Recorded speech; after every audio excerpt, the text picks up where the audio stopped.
Welcome to the Underground, the Steel City Underground, the black and gold standard for Pittsburgh Steelers coverage. Now, here's your host, Terry Fletcher. Hello, everyone. Welcome to the Steel City Underground podcast. My name is Terry Fletcher. Well, it is the WTF Week 18, and our regular season is in the books. But I have to start with our What the Football podcast and talk about Week 18, this Sunday night football game. I'm going to start there. People are calling it a classic game with the Chargers versus the Raiders. But, you know, it was a weird day because it led up to what conspiracy theorists would call a way to throw the game. So just let's play it out for you. The Chargers and the Raiders win and get in. So the winner would advance to the playoffs. The loser is done for the year. They are in the same division. Okay, so obviously division rivals, just like the Steelers and Cincinnati, or Steelers and Ravens. And so obviously each of them doesn't want the other one to win. Well, here's the little wrinkle that each of them, if they tied this game, they would get in. So based on, fuzzy math NFL and who won, who lost, if it ended in a tie, which would mean it had to go to overtime for that to happen, then both teams would actually get in. Well, here's the interesting thing about that. If it ended in a tie, the Steelers, who took care of their business and beat the Ravens 16-13, and then in the freezing rain, etc., in Baltimore. So Ben swept the Ravens and Ben swept the Browns this year. But we needed this game for somebody to win it and not end in a tie. And let's face it, ties are rare in the NFL. Yes, we had one this year, but they're rare. They should be rare because there shouldn't be ties. Let's face it, there just shouldn't be, because now we're seeing there can be manipulation of what happens. So we're watching this game and every Steeler player, every Steeler fan is like, you've got to be kidding me. I mean, talk about the back and forth. And we were actually at a birthday party and it was 17-14.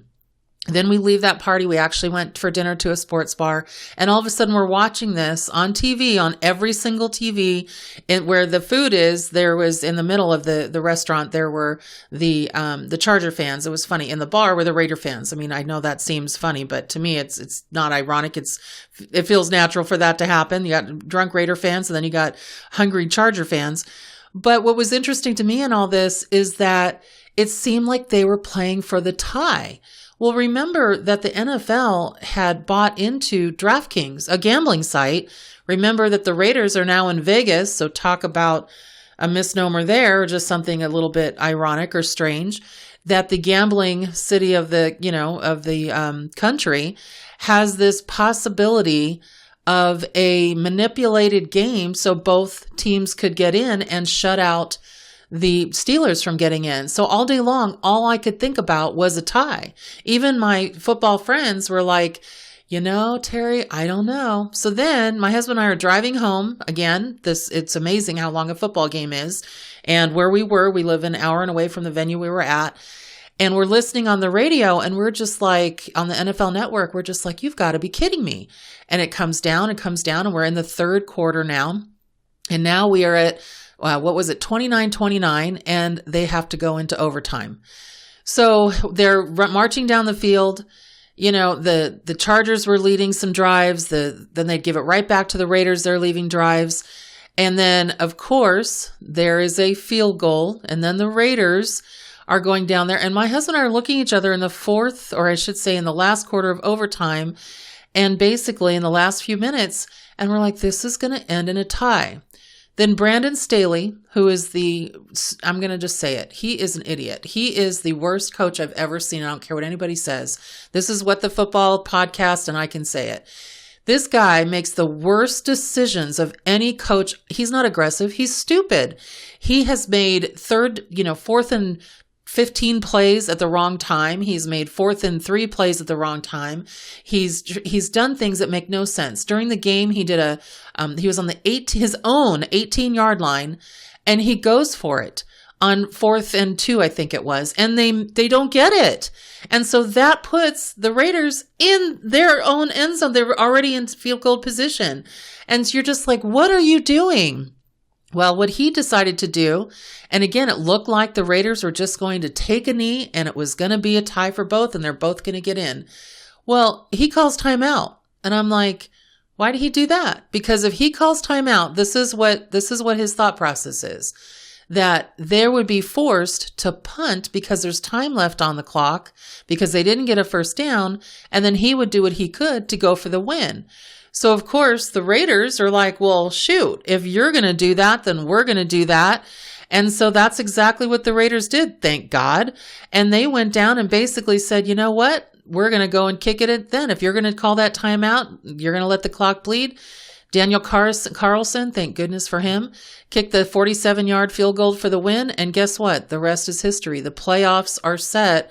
And now we have the wild card weekend, and they're calling it Super Wild Card Weekend, which I know the players aren't happy about because we do have Monday Night Football again this coming week for wild card because we have an extra team in there, which means unfortunately the Arizona and the Rams are going to be on a short week. So it's just crazy. But Saturday we've got Raiders Cincinnati and then New England Buffalo. And then Sunday, we've got Philadelphia, Tampa Bay, San Francisco, Dallas, and then we're the last game on Sunday, Pittsburgh at Kansas City. And they have some holes. If we play like we did on Monday Night Football, Ben's last home game, I think we can pull this one out. I know that sounds a little bit arrogant, but I think we can. You never know. And then Monday night is Arizona and the Rams. But oh my gosh, everybody's like, this is a classic game. What fun that was. I'm telling you, if I had to listen to Chris Collinsworth one more time, say what strategy it is to actually play for a tie, where's the competitiveness of that game?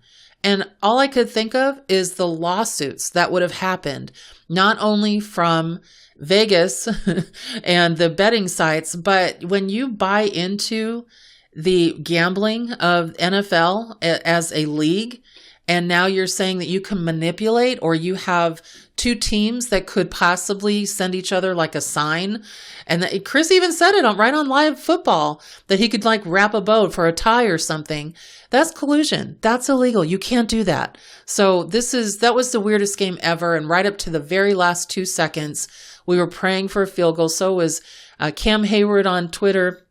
So are all of the players. You could just see all of the Twitter feed. And so the Steelers are absolutely in the playoffs, which at 9-7-1, who'd have thought? So there's no expectation from what we do there.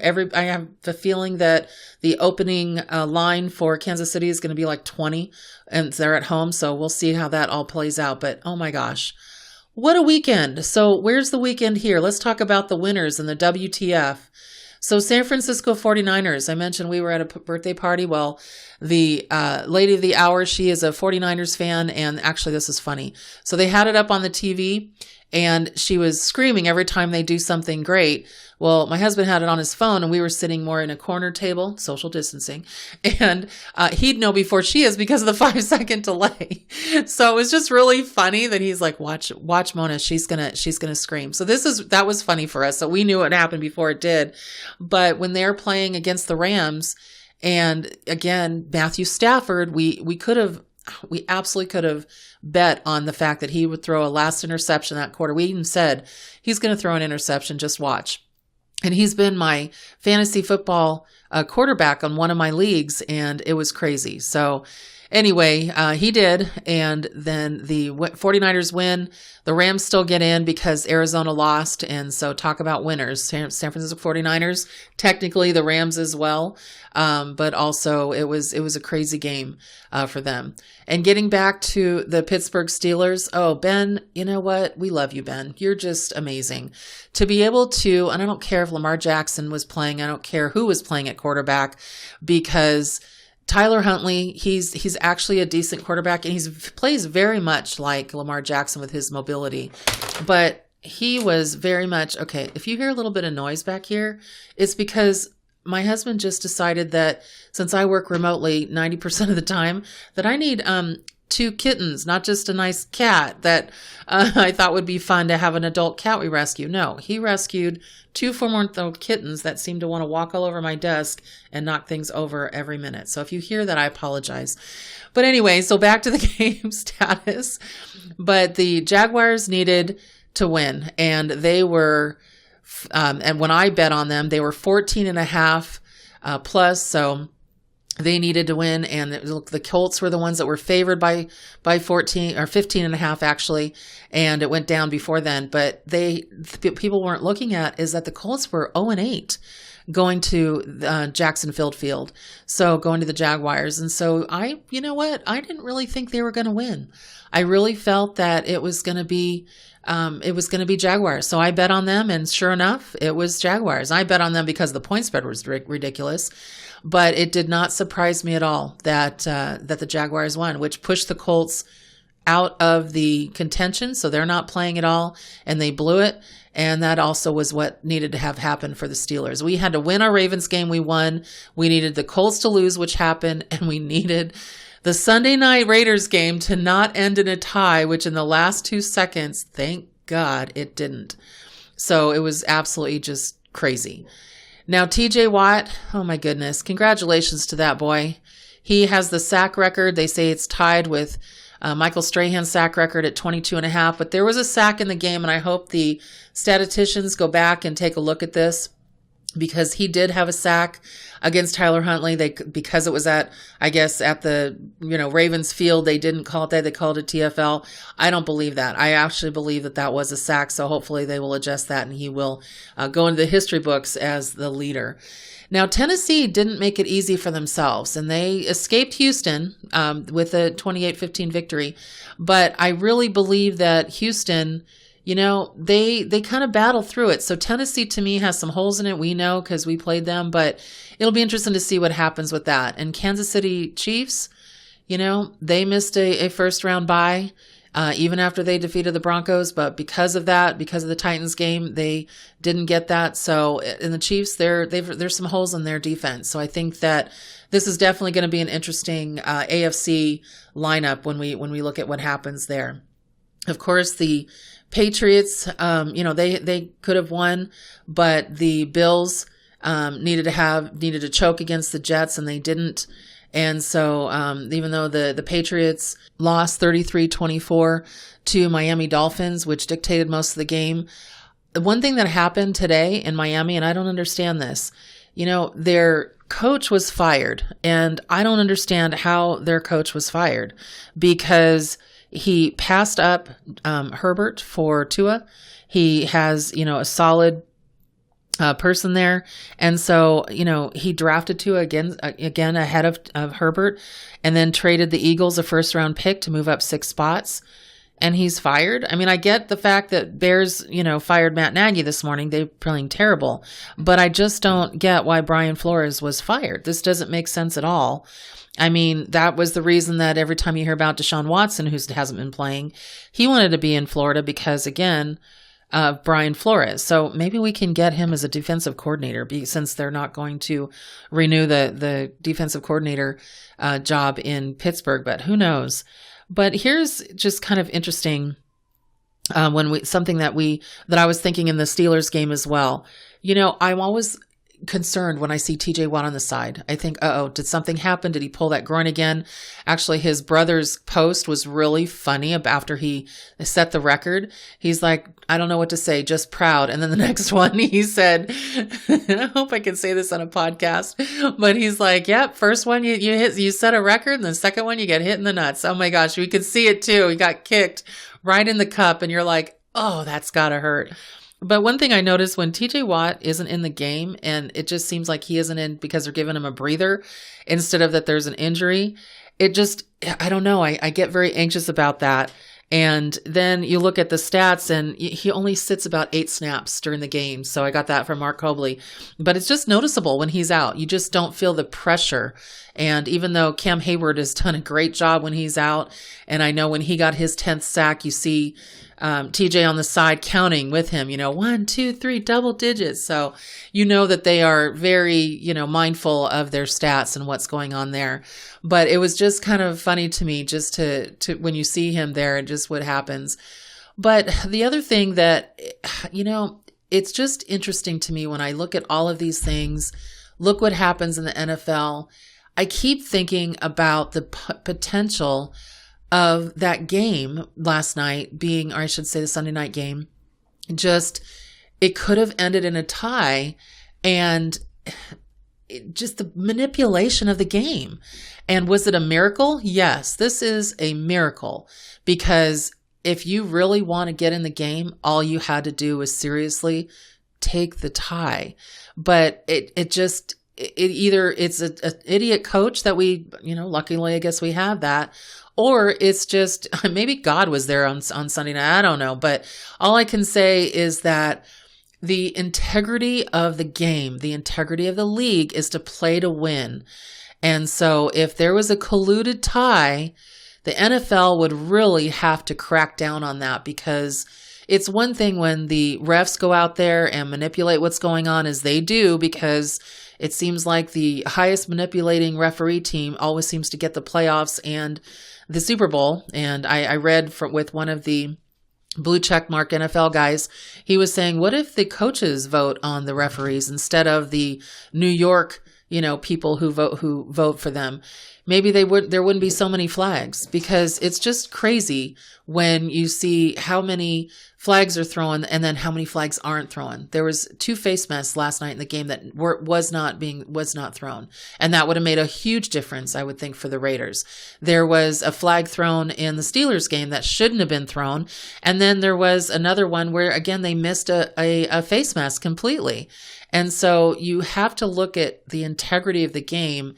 And last night, there was some suspect integrity, and you just don't want to do that. And so I know it was a hypothetical. I know they say it was some of the conspiracy theorists out there. And believe me, I listen to the podcast all the time for that.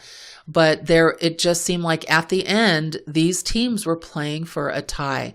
And after the fact, just hearing Derek Carr saying, no, we wanted to win. We're playing for the win. But then hearing his coach say later on at his presser, yeah, we thought about it. We definitely thought about, it could have been a tie. As soon as Staley called the timeout, then we, changed what we were going to do. It was just interesting to see all of that. And so I hope they go back and take a look at that and maybe just tell the refs there shouldn't be a tie, or let's not do the tie anymore. So, the tie just really can be a problem, because that's an outcome that affects so many teams, and now we know can be manipulated. And we don't want to ever see that in this kind of game, because again, it is based not only on entertainment, on sport, but now it's so heavy into gambling. And that would be such a WTF if you ask me. So we have to be very cognizant of that. So then let's take a look at some of the other things that happened as well around the league that are definitely a what the football. And you also, just to finish up on that tie, Justin Herbert, I've never wanted a tie so bad. He actually said from the sidelines when it was 32-32 with 38 seconds left.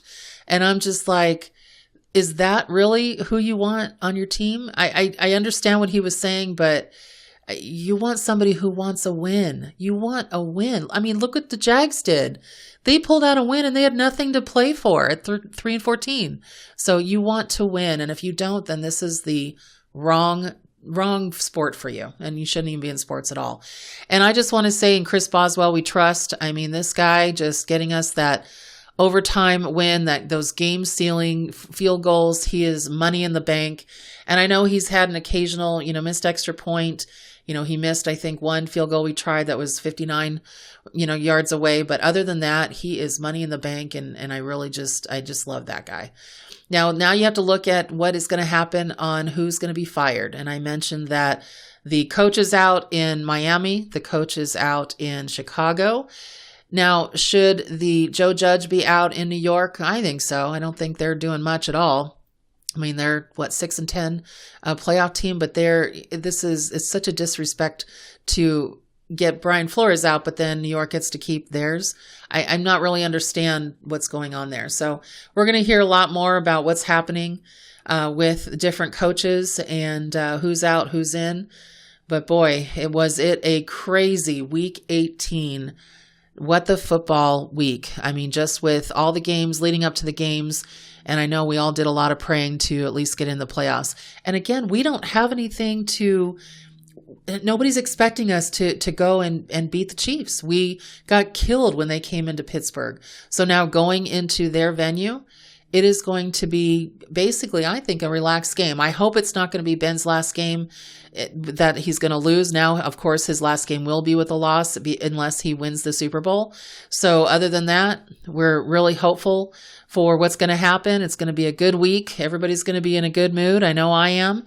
And I'm still hyperventilating from the weekend, not just the Ravens game that we won, but also that game last night. I don't think I'm ever going to recover from that game. So everyone, thank you for listening this week. Have a great week. Make it a great day. And we'll talk to you next time on the WTF regular season podcast for Steel City Underground. So talk to you next season. We would like to thank you for listening and remind our listeners to follow us on social media and our website, www.steelcityunderground.com.